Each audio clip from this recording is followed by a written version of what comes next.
diamond turn to glass. They were open the summer. Strawberry fields like organic lava.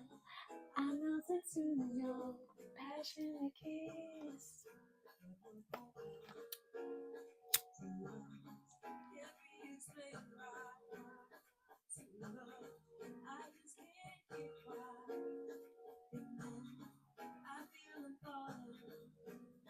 In love.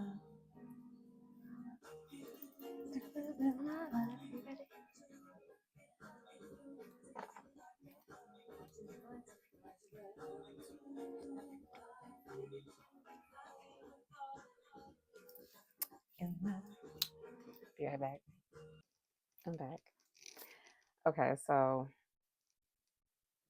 I almost had a whole concert. Okay, that is a song that I have loved for a very long time. How y'all doing?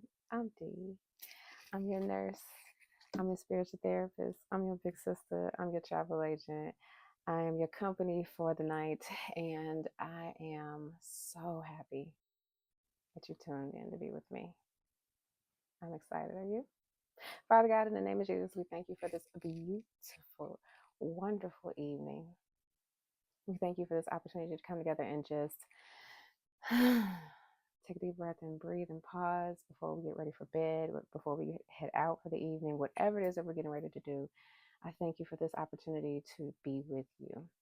We thank you for our ancestors. We thank you for waking us up this morning and allowing us to come together tonight. We thank you for our ancestors working out things in realms that we cannot see. We thank you for their wisdom. We thank you for their sacrifices, and we thank you for their protection. All those that wish us well. We thank you for your archangels for being on assignment and for accepting the assignment to minister to us, to protect us, to guide us, to heal us, and do all that archangels do on your behalf. We return any negative, evil eye, negative energy, negative thoughts, any hateration back to sender, return to sender 10 times fold. Enjoy all of that. And the church said, what? The church said, amen and amen. I have loved that song for a long time. Ooh, honey. So just like I do Bible Roulette, just so you know the way that I pick my music, I have a station that I have built, and I just let it play, and hey, whatever calls to me for the evening, that is our entertainment, and I rock out real quick. So I hope you all enjoy that part, because I most certainly do. And sometimes I get swept away in the music. Anybody love music out there? Drop some music notes in the comments. All right, so as promised, I have some surprises. Okay, so I'm not entirely sure how I'm going to incorporate this into our evening, but I am extremely intuitively led. And so I will know when the time is right. I hope you're excited, because I'm excited.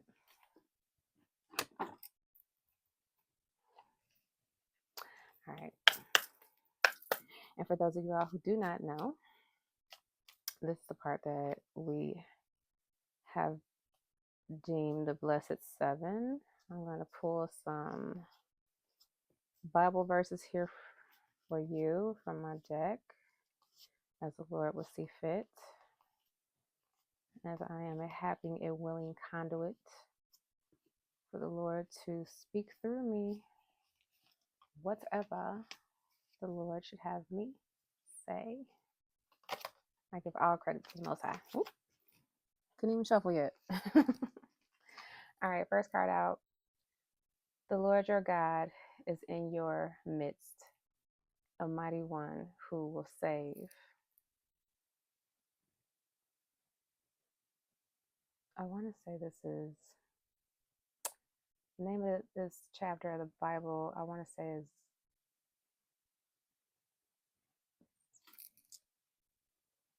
I'm not even sure. Hold on one second. Okay, Zephaniah. I cannot remember. Okay, Zephaniah 3:19. Back of the card, hope begins in the dark. The stubborn hope that if you just show up and try to do the right thing, the dawn will come. All right. Remember, when used properly, stubbornness is a superpower. Superpower. Okay. Stubbornness has gotten me extremely far in life. No joke. It's helped me accomplish everything independently, aside from the divine, obviously. But stubbornness wouldn't allow me to miss tonight. I mean, for real. Like, literally, I was working off of 4 hours of sleep. I am working off of 4 hours of sleep right now. And a part of me was like, okay. But that stubbornness inside of me that really wanted to see you guys, I enjoy our nights together so far. I really have. I enjoyed our daytime talks too, but we're just getting started with our summer nights, especially when it's officially summer. And plus my surprises and all that I have to share, my stubbornness will not allow me to miss tonight. Okay? So, second and third card out. God has not given us a spirit of fear, but a power and of love and of a sound mind. 2 Timothy, yeah, no, I'm in candlelight, okay. 1:7. Be still and know that God is in control. I mean, even to the point where literally we rode 17 miles today after I did my workout. We jumped on our bikes and did 17 miles. And came home, had an amazing dinner. I don't know if I told you guys, but my boys are the chefs. And they have been allowed to go in the kitchen and make some culinary delicacies. I mean, really. I gave them the tools and they just took off on it. I'm in here like a little pamper princess. They cook so well that that food coma was a tough one to knock out. Okay, I had to really go to battle, but I'm here, and I'm so glad you are too. I hope you are doing well. I genuinely do. I really hope your week thus far has been nothing short of amazing, and if nothing else, peaceful. Okay. May you be strengthened with all power according to his glorious might.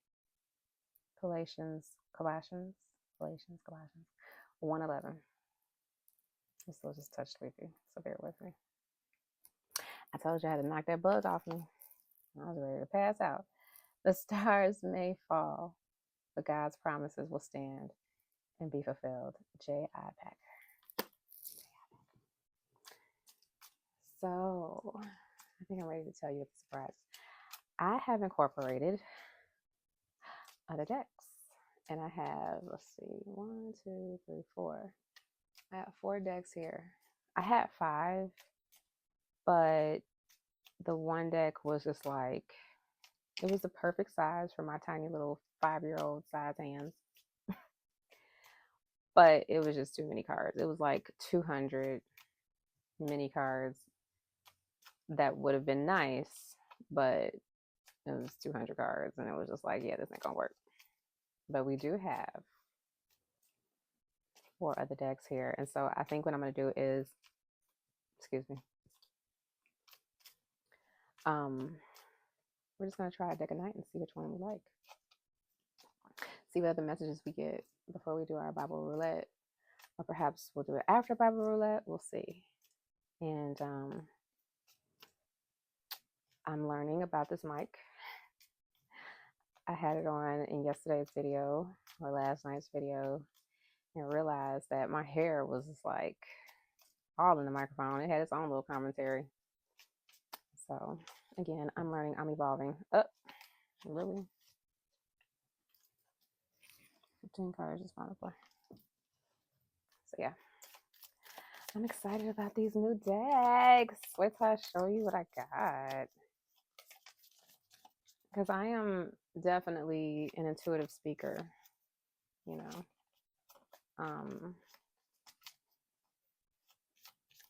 The things that I say are just, I give it all to the divine.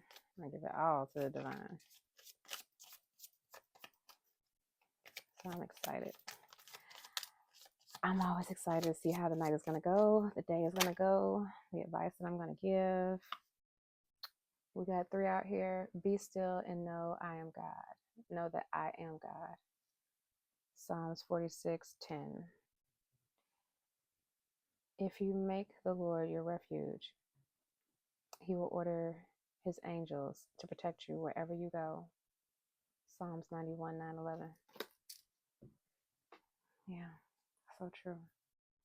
I can remember having certain situations that happened to me at different stages of my life where I knew that wasn't nothing but God that protected me. Seriously. I was in a really horrible car accident in my early 20s. It was literally the first, no, how old was I? It was the first car I ever, my first car ever. No cosign, no nothing. I was 19. Nobody taught me how to drive, none of that. I didn't even have that car for 6 months. And somebody, I was coming down the street, going to get food. Baby will travel for food, honey. I literally flew across the world to Amsterdam for some Danish pancakes. I'm not even joking. I wish I was lying. And walked an hour and was absolutely, utterly disgusted and devastated that they didn't believe in taking leftovers with you. I was like, I literally flew across the world for these dang on pancakes, and you telling me I can't take them with me? You got to be playing. Anyway, I was on my way to this particular restaurant that I still go to sometimes. It's all the way up north. And the street that I was going down, that I was intersecting, the way the street slanted, whoever decided to run this red light had no clue that they were intersecting with the street and hit me dead on my driver's side. Seriously. Totaled the car. Totaled it. And the only thing that happened to me, the airbag didn't deploy on my side, but it did on my passenger side. And my girlfriend, who was in the car with me, who was on the run with me, to go get this food. And it was a late night run, so it had to been like maybe like 7, 8 o'clock at night. It wasn't that late, because now that I think about it, they don't close that late. So maybe they close at like 10, and we were coming from the south, going all the way up north. So maybe it was like 9. I don't know. I feel like it was late, or maybe that's by the time I got to the hospital, because God literally picked me up and put me in her lap. She suffered, because she was a tall girl. She suffered, like her knees went into the dashboard and the airbag deployed.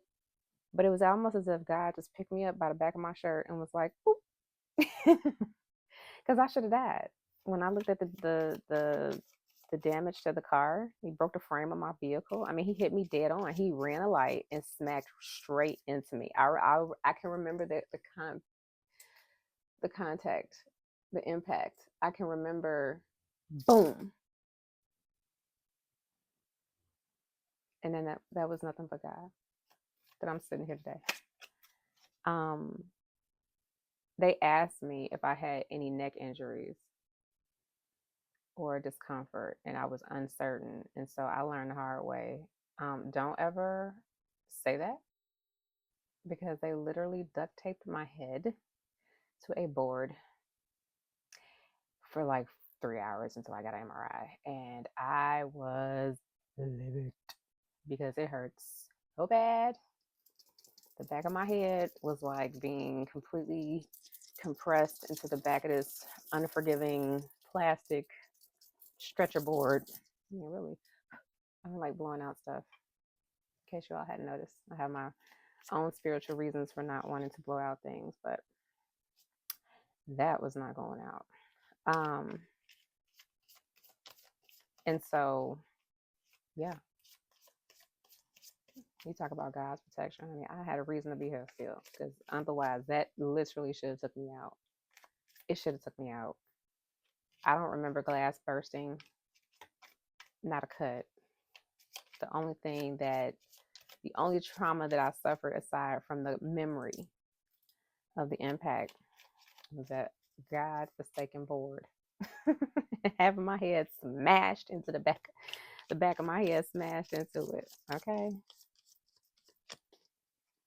But walked away otherwise just fine. I mean, I was in there hollering, come get me out this goddamn home. All right. Those who trust in the Lord will find new strength. They will soar high on wings like eagles. They will run and not grow weary. They will walk and not faint. Isaiah 40:31. Pray and let God worry. Martin Luther King. No, this is Martin Luther. Okay, not Martin Luther King Jr., Martin Luther. All right, so we got 5 out here. What else would you have us to know, Spirit? Talk to me, Lord. I truly love God. That bike ride was everything. So we did 17 miles on this amazing path that has bloomed and is in full swing. And I love it because at one point it opens up to a mansion. And I'm not even joking. It's a beautiful, gorgeous mansion. And the way they have it set up is like as soon as you get ready to cross the street to continue on this path, you see a straight on shot of this amazing mansion. And I used to, ride past it. Excuse me. I used to ride past it and fantasize what it'd be like to live in something like that. And now that my boys are getting older, it's beginning to like hit me different. Like, would I really need all that space? That seems like something that you would want to share with a big family. Maybe I need to stay a couple nights in something that big to see if, just to kind of fill it out, see if, it works for me. I'll probably be in that paranoia. I'm only 5'3" and 130 pounds, y'all. I would probably be in that bad boy like, the hell was that? Could you imagine needing to get up and go to the kitchen? I mean, because this is like a full-on, this thing is so big. It has a barn in the back, which I guess is like, their storage or whatever, but it is massive. Somebody was landscaping on one of those big old tractor thing, like lawnmowers to cut the grass. And it wasn't like one of those little mini ones. It was like the big one. Like, we got acres to cut. You know what I'm saying? Like, this is a mansion. And, now that my boys are getting older, I know that at some point they're going to branch off and do their thing. I would love for them to stick around and stack their money and get themselves established and then move on. So yeah, maybe something that big would be great, because then I wouldn't even have to feel like I'm impeding on their privacy or anything, still allowing them to be adults, but I used to fantasize about living in something like that. Now my aspirations of a dream home are different. It's amazing how we evolve and change. Our desires and our wants really narrow themselves down to what's most important, at least for me anyway. And you know what's most important to me? Security, freedom, stability, comfortability. And as long as I got the divine, honey, winning. Because again, where does God dwell? Right in here. And I love me some me. Okay, so wake up, child. The Lord gives strength to his people. The Lord blesses his people with peace. That's the other thing that's important to me. Aside from the stability, tranquility, and peace. Priceless. Psalms 29:11. It's a whole book on the back. When a train goes, oh, I love this analogy. Okay, this is so real. When a train goes through a tunnel and it gets dark, you don't throw away the ticket and jump off. You sit still and trust the engineer. Corey, Tim, Boom, whoever you are, sweetheart, you are. I love your analogies. I love them. This person is featured on a couple of these cards. Of course, this is my trusty dusty keep calm and trust God cards that I've had. This is a newer deck, but I've had my old deck for what, 17 years now. Never used it like this before, but it was a source of inspiration for a time in my life when I needed it the most. And it's when I got this tattoo, which is an symbol, because I really needed to hold on to something at that time in my life. It was a really tumultuous time. There were a lot of challenges happening simultaneously, and I was doing my best to keep it together for the sake of my children, and the sake of our future, the sake of my freedom, and the sake of my sanity. Okay. In this world, you will suffer, but be courageous, for I have overcome the world. John 16:33. In everything, we have won more than a victory because of Christ who loves us. Romans 8:37. And that, my friends, is the blessed seven. All right. So, what shall we use? I think I'm going to go ahead and pull these other cards before we do our Bible roulette. And my Baileys will be here mañana. So, I'm excited to reincorporate that.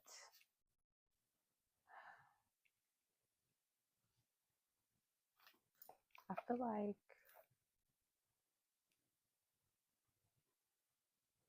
how y'all feeling out there? Anybody stressed? Anybody worried? Anybody need some encouragement? Anyone weary?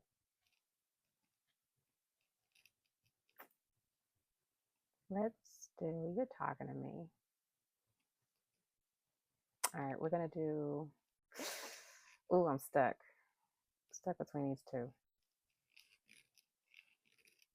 I'm going to do the Mindful Life. Okay. Because there's another deck I really want to do just because it feels so flipping comfortable in my hands. Oh my God.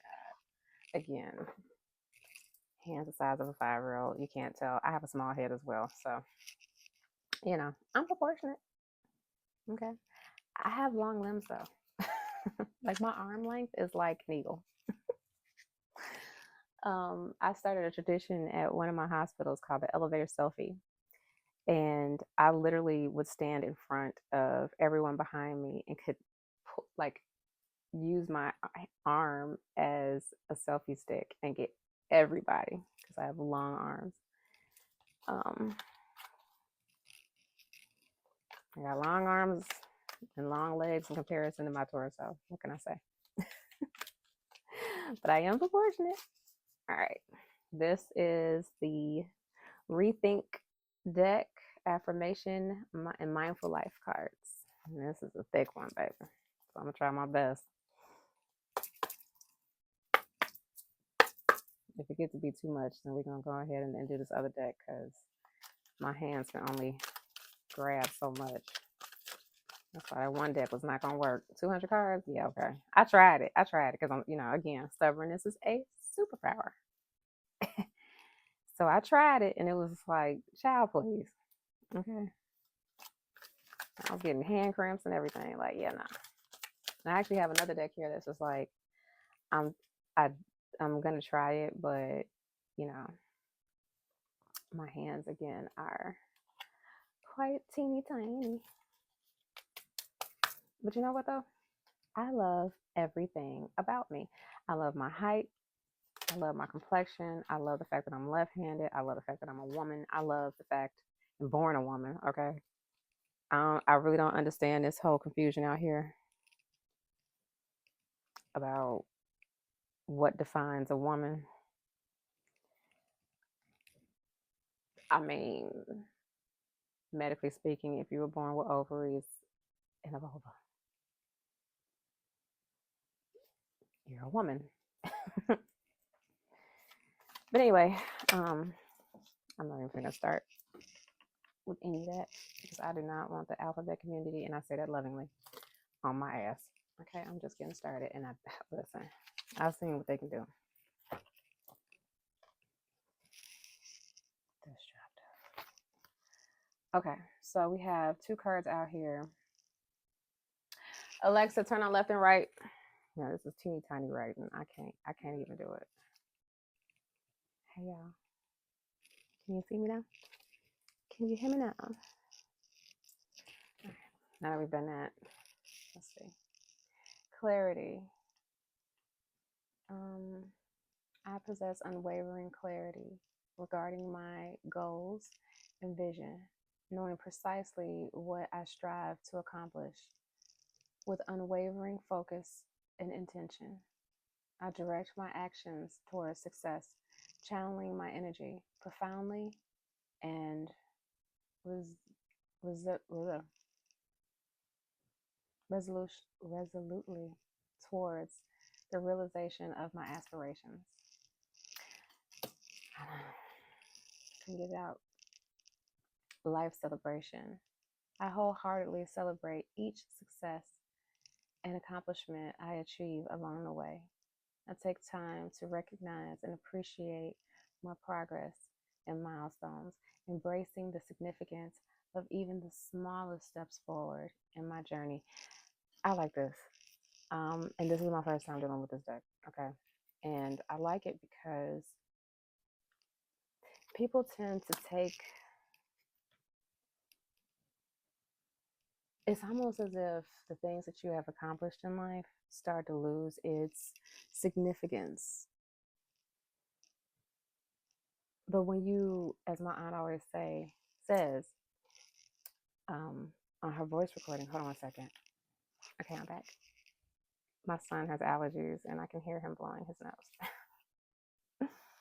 But anyway, my aunt leaves this message on her voicemail that says, always count your blessings. And if you tally them up, you really have no time for a pity party.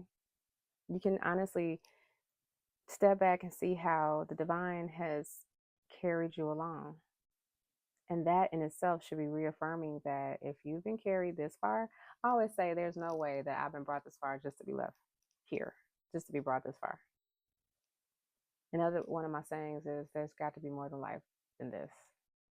And so if you can honestly look back over your life and see where divine intervention has had you, God, whatever your identification of a higher power is, has had you, that in itself should be empowering.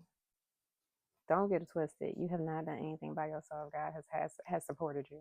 Okay, you may have that drive, you may have that stubbornness, that superpower, right? But give all credit to God that lives within the great I am, because that is truly what strengthens you. You're not beating that heart every day, but God is. And so when you recognize how fortunate you've been and all the milestones that you've accomplished, sweetheart, You are blessed. You is blessed.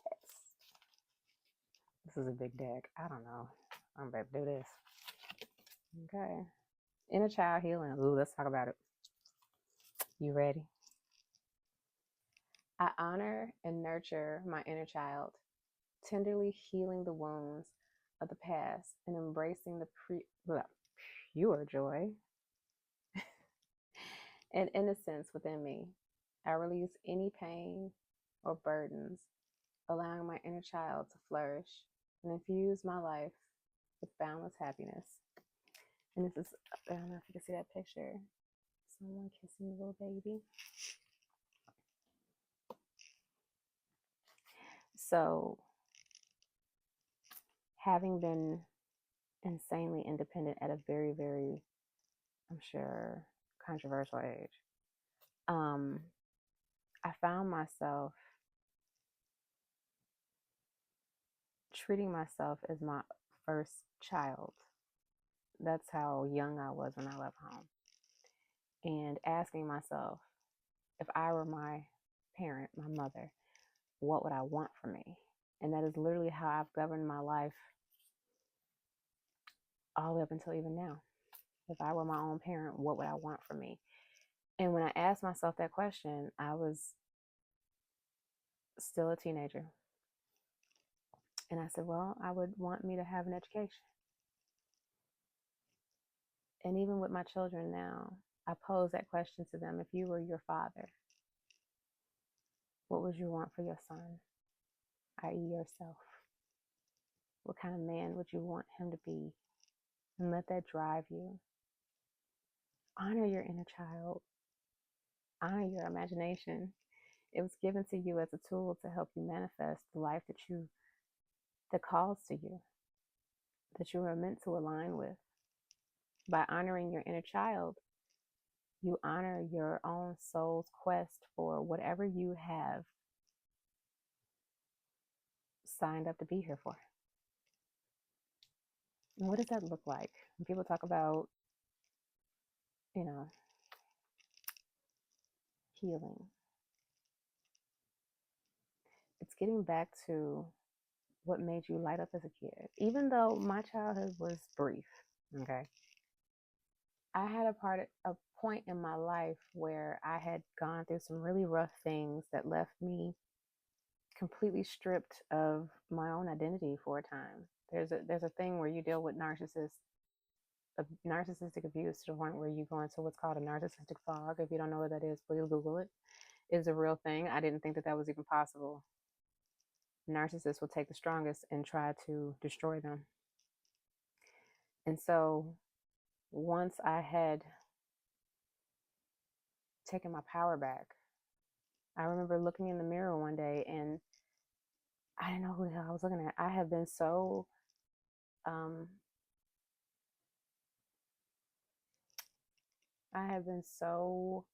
enthralled with this energy vampire to the point where I didn't even recognize myself from my own visions, and it scared the shit out of me. And so for 365 days of that particular year, I wrote in my calendar, in my phone, what would someone that loved themselves do? And I went back to my childhood. What were the things that I absolutely enjoyed? And I loved riding my bike. So I went out and I got me a bike. And I loved being on the lake because I grew up on the lake, and I started going back to the lake. I started tapping into the things that called to me.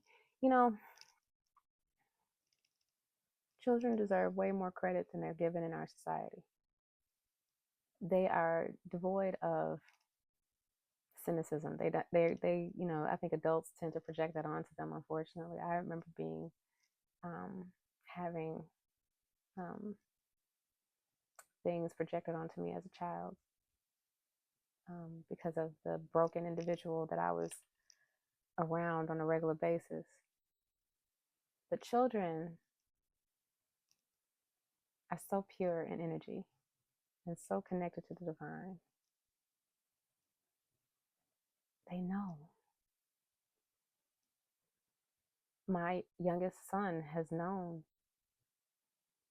since the moment he took his first breath and was able to express himself, that he was here to do something with animals, that he is here to do something with animals. Some of us know in the door, and then some of us are meant to discover. So the point that I'm making is, get to know your inner child. We can scroll and distract ourselves, but we truly do ourselves a disservice when we don't sit quietly and comfortably with ourselves and allow ourselves to truly look inward. How could you ever grow if you're avoiding it? All right, we're going to do, I'm going to say one more card because this deck is thick. This bad boy. Like, I can barely shuffle this. I don't know, y'all. But, I got multiple decks so that I can see what called to me. Again, I'm always switching things up and trying stuff out. So we'll try another deck tomorrow. And we'll see how that goes. I have this one, though, that I was, like, really banking on being, like, perfect. And they sold me a dream because this thing is not as, like, they're small, but they're long. And again, like, I can only do about that wide. Yeah. And these cards are, like, look how long that is. Like, yeah, no. They're nice cards, but I have other ones here that are nicer. So the stubbornness in me was like, try it anyway. Just try it anyway. You never know. You might make it work. But again, we don't force stuff around here, right? We respectfully allow it to pass because we love easy because it's easy, baby. I love easy because it's easy. See how I constantly reaffirm things I want to show up in my life? Start doing that. Oh, no, I'm not taking it. Start doing it. Wherever you can,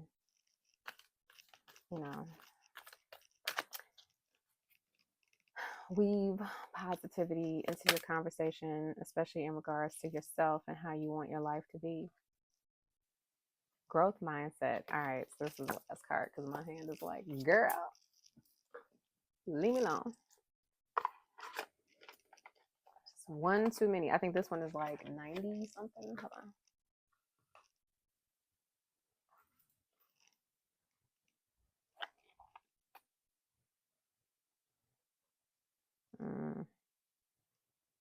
Recommended for age 18 years and older. Why? You can give the younger kids some stuff to think about. Children are so enormously intelligent. Like, they couldn't handle something like this. Are you serious? Why not? Okay, so I want to say it's like 93 cards. That's neither here nor there. Just know that it was a struggle. Growth mindset. I have a growth mindset and see every experience, even negative ones, as an opportunity for growth and learning. I embrace challenges knowing they build my strength and wisdom. With each setback, I rise stronger and more resilient, ready, because it's like very light. What? Ready? Hold on, Jesus. I'm going to have to call in the troops. Ready to seize new possibilities and create my own success story. Woo!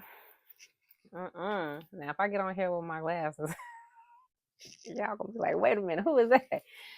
Who is that? Okay, growth mindset. Let's run that back real quick. I have a growth mindset and see every experience, even negative ones, as an opportunity for growth and learning. Transmutation. That's what that says to me. I mean, I get what it says, but yeah, that's the difference between immaturity and maturity. Knowing when you're learning something and that you need to take heed. I was talking about that earlier with my children about toxic people and narcissists. they tend to be stagnant in the mindset of a teenager, if not younger. They're lucky to get to a teenager, okay? Because somewhere along the way, they learned that emotional manipulation, gaslighting, and staying in the Peter Pan mode um, is safer than maturing. And you don't mature when you don't allow yourself to process and be honest with yourself. Even if you have to go through a dark night of the soul, which is where you confront yourself for your own behavior and hold yourself accountable and look in the mirror and go, that was shitty as hell. I need to do something about that. A really good movie for that, especially kids, is Rango. I love Johnny Depp. I definitely love Johnny Depp. I have my favorites. I mean, I feel like I have come from a generation of some enormous talent, and I am so grateful for the actors that I was able to grow up with. It's heartbreaking to watch them get older, but Johnny Depp is definitely one of my top favorites, and he does the voice of Rango, and Rango actually goes through a dark night of the soul. I was thinking about that today. But most narcissistic or toxic people, when you deal with them, they tend to show their immaturity, and they're usually stagnant somewhere between the ages of, emotionally, somewhere between the ages of,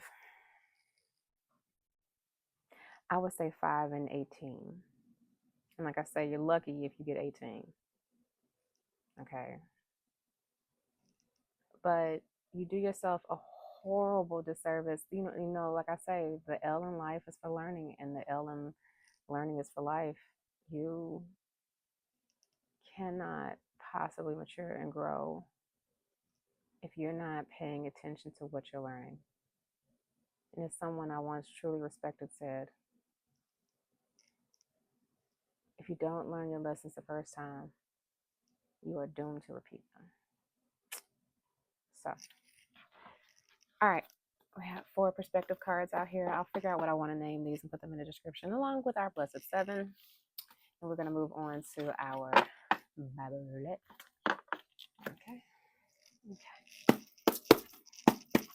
Father God, in the name of Jesus, give us the word, bird. Give us the word, bird. Let's see. Flying right on through this, aren't we? And then once I get my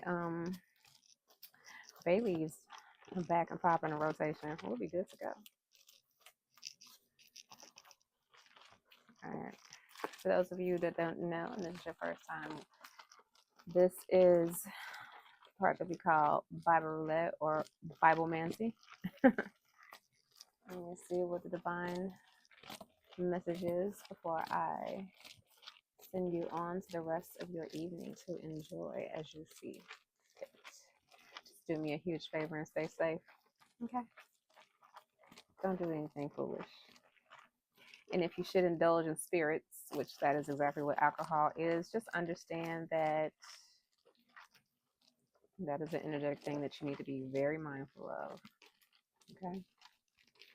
Whenever I used to drink, if I ever drank, it would just make me sleepy. It's very telling. People who, when they drink, how they respond to alcohol, very, very telling. And I also believe that who you are angry is exactly who you are for real. You ever get in an argument with somebody and they start cutting real deep and saying some real ignorant stuff that, get away. Get away. I don't care. If you have, I've literally met people who are like, oh, I feel like when we get into arguments, all bets is off and I can say whatever I want. Those are not people you want in your life. They don't like you. They don't like themselves. Because any self-respecting human being is not going to stoop to a certain level. Anyone that actually holds himself in a high regard is not going to want to win at all costs, especially if they actually like you and care about you.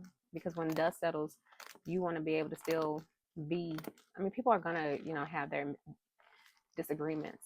But if you hitting below the belt in an argument, you was waiting on that opportunity to cut somebody. Beware these snakes, wolves in sheep's clothing. They come in all forms, family, frenemies, co-workers. And by the way, your co-workers are not your friend. I learned it the hard way. Because I'm one of those bubbly people that go around and just want to see people happy. But not everybody is like that in this world. They are not. I have learned the hard way, and I'm here to tell you, them people ain't your friend. Watch people on mute. They'll show you exactly who they are.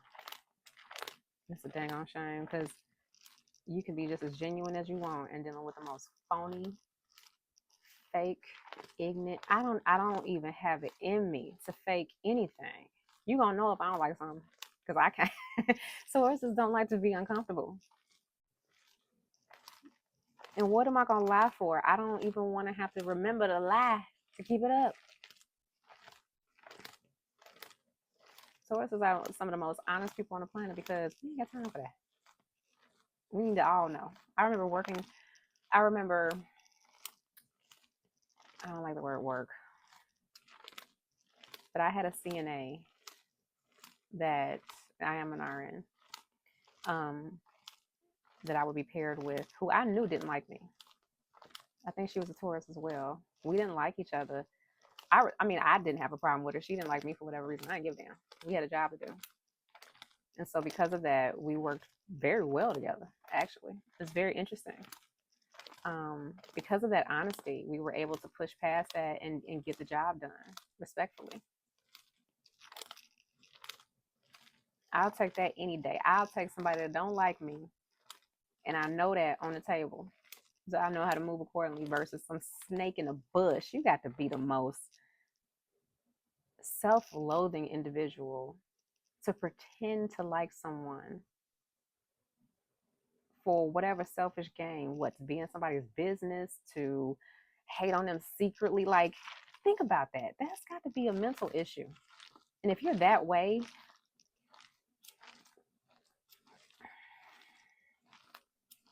go figure out why and heal.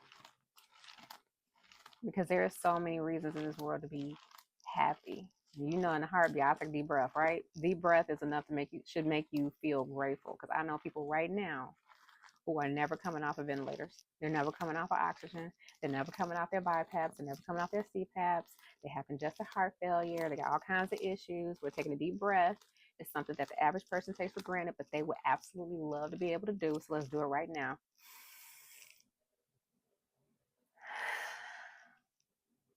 I will never take that for granted. So anyone that's out here purposefully being deceitful when it comes to people that you don't have to deal with, because everyone is optional. Honestly, I don't care if they're your parent. You don't have to be bothered with people. So why are you faking a facade? It will never make sense to me. Maybe because I was raised as the only child that didn't have a childhood for 30 seconds. I don't know. But it just seems like a colossal waste of time and a misunderstanding as to why we're here. We're going to take this Bible message right now. Are you serious? Yeah. Sometimes I get just a touch disappointed when I fall on something that I know I've seen. Hold on, let me see. It's calling to me. What's before this?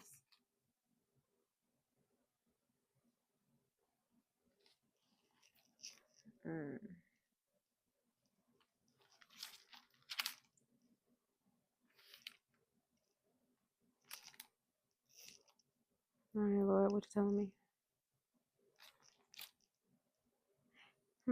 So I fell on Judges, and this is my busted Bible that I've definitely, I mean, she done been through some stuff. I fell on, and this is my New Living Translation Bible, by the way, Judges, chapters 1-3. But I also feel like Joshua 24 is worth adding into this, because it talks about the Lord's covenant renewed. And I even wrote 24:14. We're going to have to listen to the lamp, y'all, because it is like, can I see? Hold on. Maybe I can see.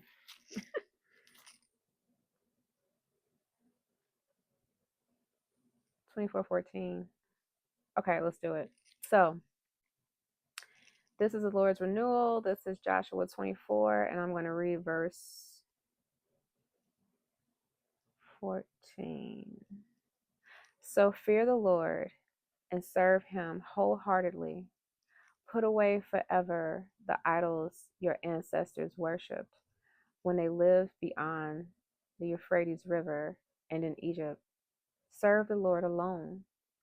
But if you refuse to serve the Lord, then choose today whom you will serve. Would you prefer the gods of your ancestors served beyond the Euphrates? Or will it be the gods of the Amorites whose land you now live? But as for me and my family, we will serve the Lord. I had a different version of the Bible, and I know that goes something like, as for me and my house, we will serve the Lord. Okay? Yes, and amen. So what it is I've had this Bible since 2015, and I have literally torn it up. I mean, it is like baby has been through some things. She done seen the war, okay?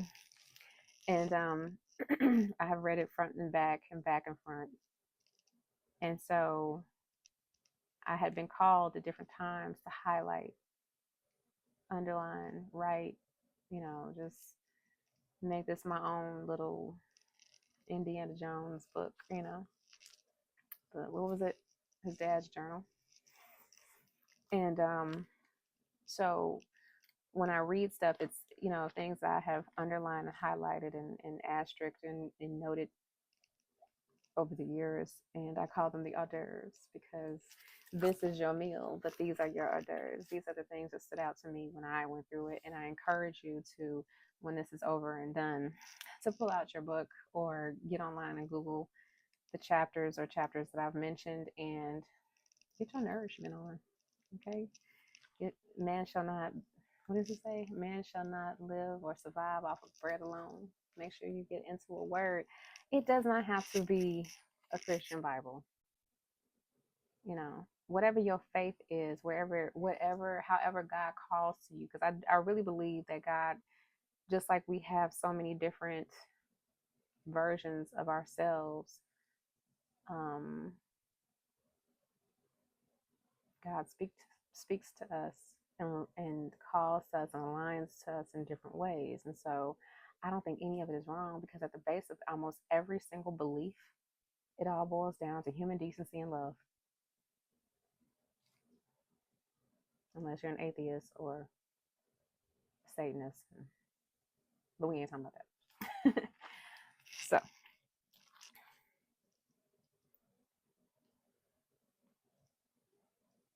that is that. And then so for Judges,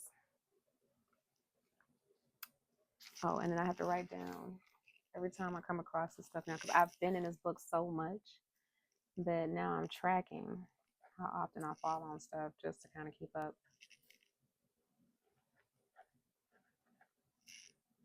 It's late, y'all. But you know what? I'm gonna sleep good tonight. I literally did a video and was up till 3 o'clock in the morning, editing, uploading, and then I had the audacity to wake up at 7 o'clock in the morning. Child, go to sleep. And had the nerve to wake up like I had fought something in my, like, have you ever, I'm a side sleeper, like half tummy, half side, half straight, half fetal position type person with a bunch of pillows. Like, I remember being a baby and my mother used to put pillows all around me. My youngest memories is all the way back to 2. I wish I could remember before that, and I probably could if I really sat and meditated. But I do remember back to 2. And I remember being maybe I was a little bit younger because I was no bigger than a minute. I might have been younger than 2 in this particular memory. Now that I think about it, I might have been like 1. I remember being at like either a family member's house or a friend's house of my mother. And I woke up from a nap. She must have laid me down. And she had built a fort all the way around me of just pillows, like a mountain of pillows just stacked up all around me. And I'm the same way to this day. I got pillows, baby. But I woke up this morning literally sideways on my back. No pillows, nothing, no nothing. Just neck all jacked up. And for me, everything has a spiritual significance. So, quite interesting. Anyway, I'm getting some sleep tonight. All right. Judges. I like judges because, of course, you have Deborah. She's a female judge who is quite dope in her own right. So, reading about her, I always enjoy seeing her. But of course, you have Samson. Who's mentioned in Judges? Is it Samson, Samuel, and Deborah? Let me see. So then we have Judges 1 through 3. And I have so much stuff highlighted here that, yeah, we're already at 57 minutes. We're going to kind of wrap this up a bit, or else I'm going to be uploading until who knows when.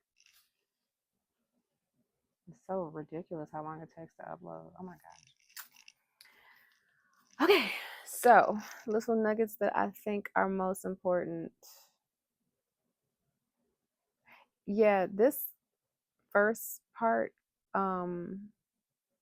is all about Simeon. Judah and Simeon conquer the land. So what did I say? Samuel or Simeon? It was the S, honey. I was close. Okay, it's late. I'm sleepy.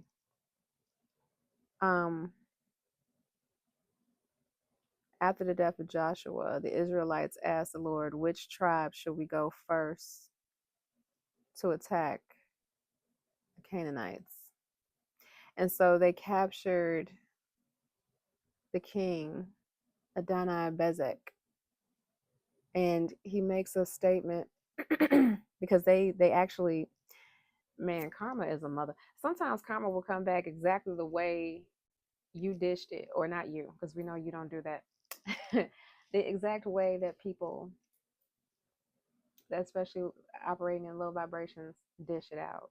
They'll get it back the exact same way. Served cold, honey. You're not even worth it served hot.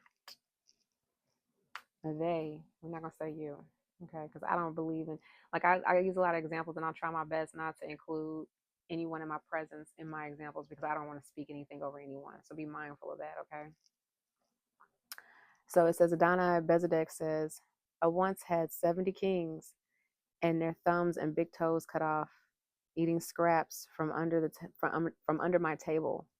Now God has paid me back for what I did to them. They took him to Jerusalem and he died there.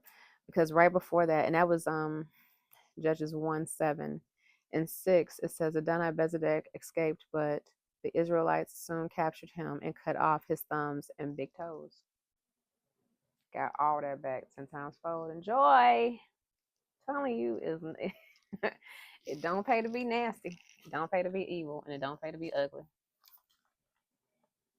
I'm telling you, it don't. Everyone deserves to be treated with decency. Even criminals. It's all about how you handle things.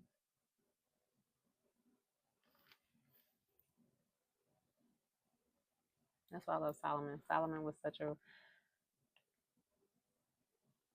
wise and capable leader. Okay, so it says Israel fails to conquer the land. Right. So God was like, I gave you one assignment. Okay, go into these different lands, conquer the people there. Only one tribe did it, and I think it was Judah. Judah actually, wait, no. It says Israel fails to conquer the land. But the one tribe, I believe, was Judah, and they did it. And God came back and was like, I was testing you. I gave you one assignment. The Lord's messengers, this is two. Messenger comes to Bukim. So we're going to go to verse 18. Okay. Actually, hold on. 2. Yeah, God got pissed. I mean, because the Israelites were constantly pissing off God. And I really feel like that's our modern day society. I think there's been an ongoing abusive thing between God and his people going all the way back to the millennia. And he has a covenant with the people that he'll never wipe out the earth again, as he did with when he built the ark with Noah. He made a covenant that he would never do it again. But I mean, listen, that's the reason why I'm not in charge. So, 2, it says, I brought you out of Egypt into the land that I swore to give your ancestors, and I said I would never break my covenant with you. For your part, you were not to make any covenants with the people living in this land. Instead, you were to destroy their altars. But you disobeyed my command. I gave you one thing.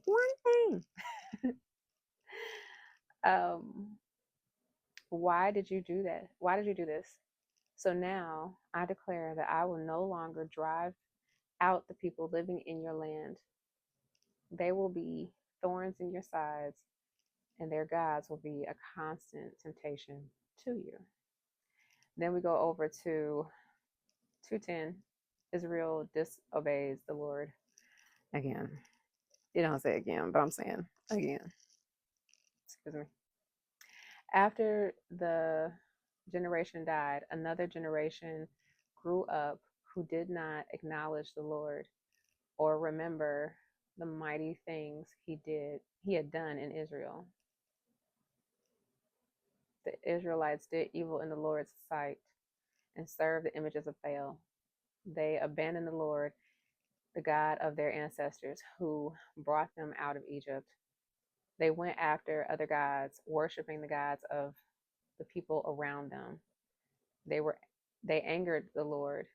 They abandoned the Lord to serve Baal and the images of Ashtoreth.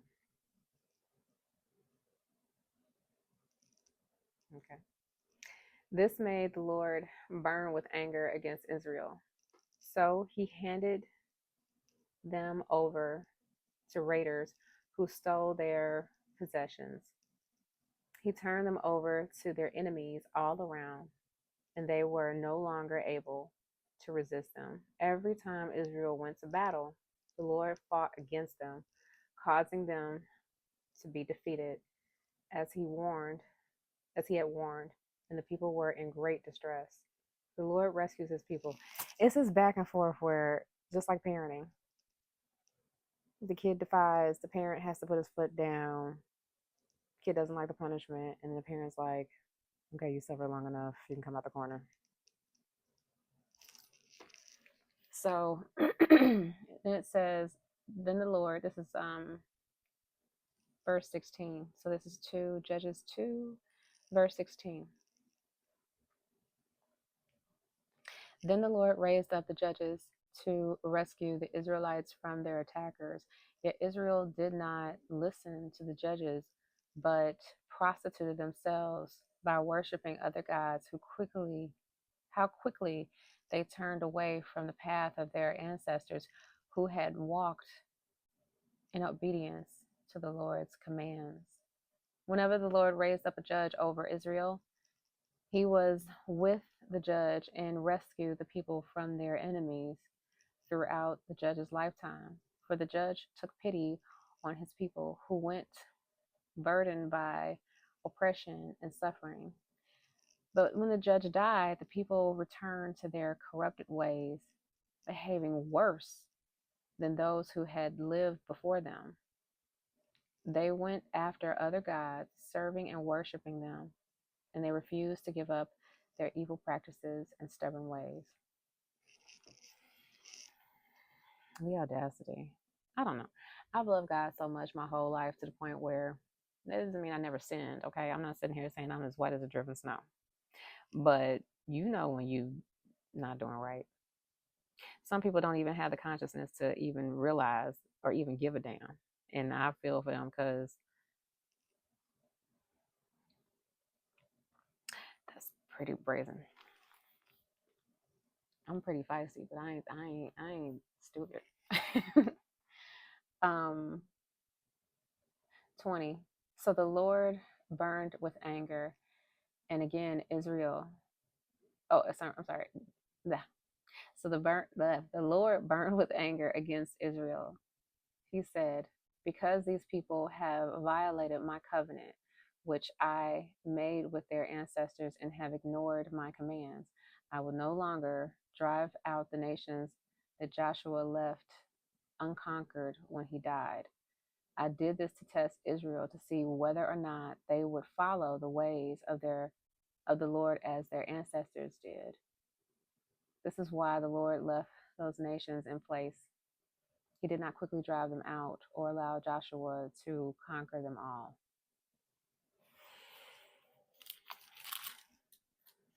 And then in 3,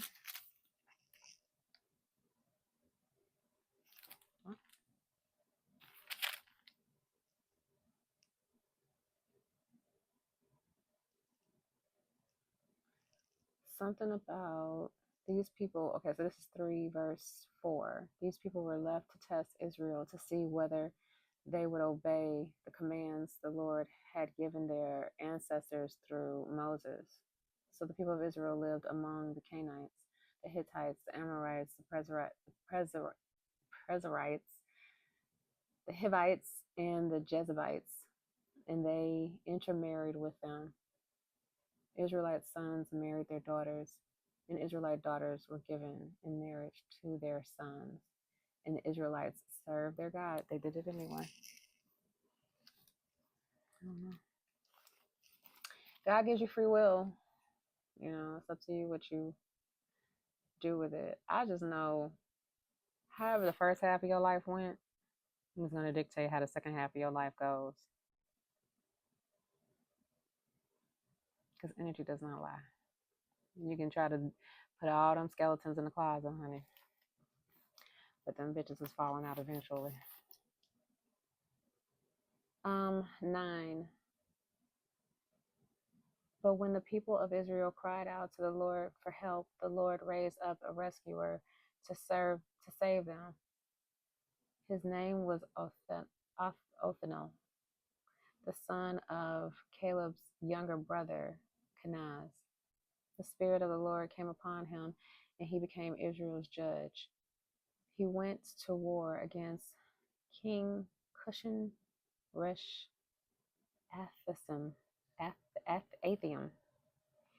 of Aram, and the Lord gave Othniel victory over him. So there was a peace in the land for 40 years, and Othniel, son of Kenaz, died. Okay.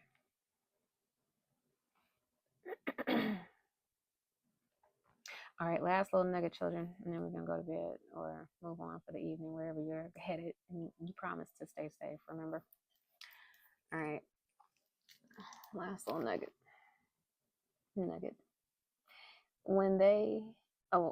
So we're at 15. But when the people of Israel cried out to the Lord for help, the Lord again raised up a rescuer to save them. His name was Ehud, son of Gera, a left-handed man in the tribe of Benjamin. Any lefties out there? I love being left-handed. I really do. I love it. I love it. The Israelites sent Ehud to deliver their tribute money to King Eglon of Moab. So Ehud made a double-edged dagger that was about a foot long, and he strapped it to his right thigh, keeping it hidden under his clothing. He brought the tribute money to Eglon, who was very fat. After delivering the payment, Ehud started home with those who had helped carry the tribute. But when Ehud reached the stone idols near Gilgal, he turned back. He came to Eglon and said, "I have a secret message for you." Okay. So the king commanded his servants, "Be quiet," and he sent them all out of the room. And Ehud walked over to Eglon, who was sitting alone in a cool upstairs room. And Ehud said, "I have a message from God for you." As King Eglon rose from his seat, Ehud reached with his left hand, pulled out the dagger strapped to his right thigh, and plunged it into the king's belly. The dagger went so deep that the handle disappeared underneath the king's fat. Okay. Child, sometimes it's read like a soap opera. I'm intrigued now. I might have to go back and reread this myself. How about you? We're gonna read this, okay? And you drop in the comments what you got from that. So on that note, my loves, cliffhanger. I hope you all enjoyed my new decks. Or deck for the evening. We have a few more to go through, and we'll see if these little hands can handle it. I'm speaking that we all get some rest this evening, if that is what you are choosing to do. But if you are gearing up to be out and about, remain safe and do everything you can to make it to your bed peacefully this evening. Okay? Watch your surroundings at all times. Stay prayed up. Stay protected. Stay beautiful. Stay amazing. Stay hydrated. Stay aware. And most of all, my loves, till next time, promise to stay loved. Good night.